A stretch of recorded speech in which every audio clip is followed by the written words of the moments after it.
Hello guys, welcome to my very first what I eat in a day. We are starting off with breakfast, obviously, and for breakfast I am making chocolate chip pancakes. Now these pancakes are really awesome because they're quite low calorie for pancakes, and at the moment I am trying to lose a little bit of weight. And so these are great because they feel quite indulgent, but actually per stack of pancakes, it's only about 400 calories. So in this recipe, you have flour, you have protein powder, some sort of sweetener, some sort of non-dairy milk, baking powder, and chocolate chips. I'm going to include the full recipe with measurements in the description down below. I do use American cup style measurements, just because it's easier to make your own recipes using cups, in my opinion. And I also added a pinch of salt to this.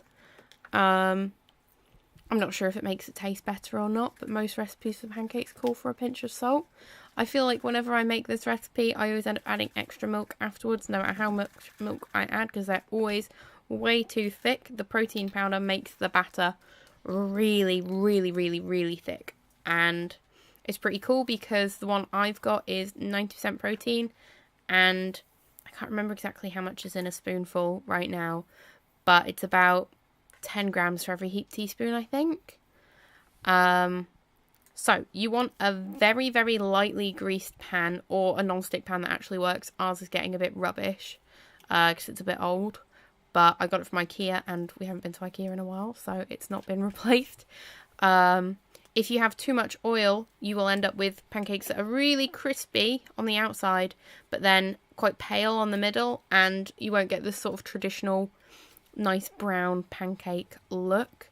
The recipe actually makes about 20 pancakes that I'm going to include in the description, but a portion is about 4 or 5, depending on what size you make them. I think I had about 5 today, but normally it's about 4. I normally make them a bit bigger. These were super fluffy, super soft, and the chocolate was really melty and gooey. And you could also have this with vegan squirty cream like Soya 2 or something like that. I wasn't really feeling that today because you have to open up an entire can of squirty cream, and I don't think I'd have that much on my pancakes, if I'm honest. So I just had chocolate chip pancakes, still very sweet and indulgent. So I don't think I really missed the squirty cream. Okie dokie, so now we are moving on to lunch. And right now I am digging the V-Bites falafel out of our freezer. We got them on sale at Holland & Barrett. This summer veg medley, lettuce, and the best sauce ever, vegan ranch.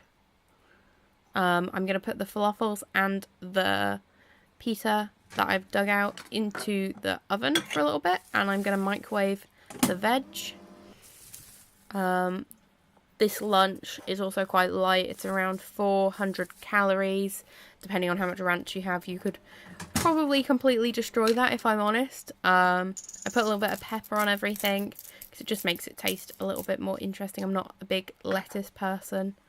And then I made them into these little pita pockets for my lunch. For a snack, I had a white chocolate peanut butter cup by Cleo's, and this was delicious. I'm very sad that I got these from Green Bay in London, and I won't be going back anytime soon. So I'm thinking I might try and make some white chocolate peanut butter cups, and I'll let you guys know if that goes well.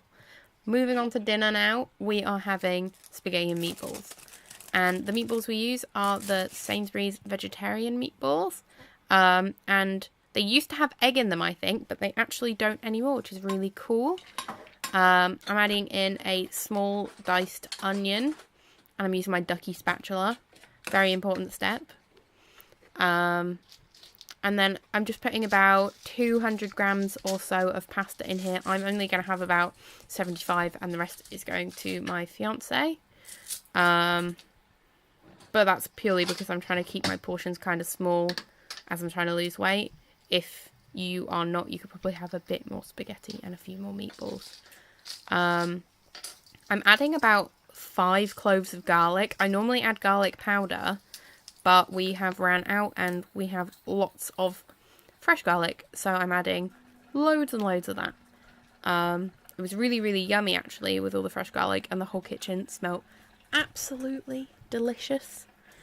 I'm just frying that with the onions, and I'm adding in a little bit of the pasta water to help it fry, because we did add a little bit of oil at the beginning, but you don't want to cook it in too much oil because you're just sort of adding calories for no reason then.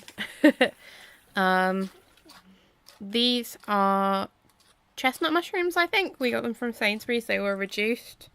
I'm adding about 2/3 of a packet of them to this. Mushrooms are really good if you are trying to diet, because for the calories, they are quite high in protein and they are low in calories, as well as being really tasty. I think I could just eat mushrooms and nothing else forever and I'd be quite happy. So I think these are my favourite diety kind of food to just put in absolutely everything. I'm adding some herbs. Normally I'd add oregano and things like that, but today it's basil, chili flakes, some pizza spice mix, and some pepper. We've ran out of the herbs we'd normally put in this, so I'm sort of just freestyling it with what we have in the house. And I'm adding the meatballs. Now, you add the meatballs once you've fried off all your onions, your garlic, and your mushrooms. These meatballs will be crispier if you do them in the oven, but that seems like way too much effort. So, no, they're going in the pan. After they've sort of crisped up on the outside, add some passata and some chopped tomatoes. And this will make your pasta sauce. I just add a tub and a can of each. And this made enough for us and then a spare portion, so enough for about 3 people, I guess. You could probably spread it to 4 by adding some tomato puree and some water or something. So once you've drained the pasta off, you want to put it back into the tub it came from, back into the pan, so that you can then cook it with the sauce for a little bit. It makes the best pasta if you mix it all together before you serve it up, rather than just pouring the sauce on top, in my opinion. I feel like before I met my fiance, I would plop the sauce on the top and it was rubbish, and I'm so sad about all the pasta I ate before I realised that mixing the sauce in and heating it all together was the best way to do it. So, yeah. I'm just stirring in the sauce and the meatballs to the pasta at the moment. And just trying to figure out how much sauce I need and whatnot, because I've made more sauce than I have pasta, because I'm used to making this when I wasn't on a diet. Just as, I guess, a note, you can eat all of these things if you're not on a diet and just increase your portion size. And I'm not suggesting anybody needs to go on a diet. I am on a diet because I bought my wedding dress and then I gained about 10 kilograms and now I don't fit in it, and it's probably the most expensive thing I've ever purchased, and I would very much like to fit back into it. Otherwise I would certainly not be bothering with going on a diet. But yeah, the spaghetti and the meatballs was really, really nice. I think in my portion I had about 3 meatballs and loads of mushrooms and loads of pasta. And this came in at about 500 or so calories. So that's pretty good. I generally try and keep my calories between about 1,200 and 1,600 at the moment, whilst I'm trying to lose weight. And I'm just flashing you the multivitamin that I take. It is the Vegan Society one, and it is awesome. Thank you very much for watching my video. I hope you guys have enjoyed it. Please leave any constructive criticism or whatever in the comments down below. Okay guys, bye.